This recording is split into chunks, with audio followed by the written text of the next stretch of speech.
మాట్లాడుతూ సైబర్ మోసం చేస్తూ ప్రజలను బురిడీ కొట్టిస్తున్నారు మోసగాలు. నల్గొండకు చెందిన 3 సైబర్ క్రైమ్ నిందితులను అరెస్ట్ చేశారు ఆదిలాబాద్ పోలీసులు. ఆదిలాబాద్లోని 1 టౌన్ పిఎస్లో బాధితులు లక్ష్మీకాంత్ ఫిర్యాదు మేరకు వారిపై కేసు నమోదు చేశారు.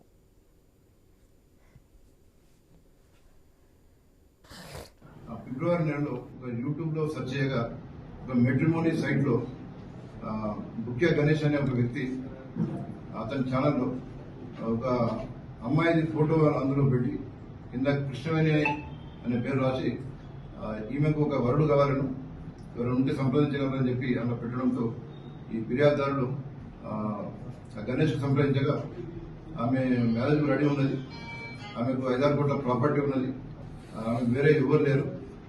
మరి ఆమెను మాట్లాడుతుందంటే గణేష్ ఏం చేసినట్టే వాళ్ళ ఫ్రెండ్ వాళ్ళు మంచి గొంతు మార్చి కృష్ణవేణి మాట్లాడినట్టు మాట్లాడడం స్టార్ట్ చేశారు.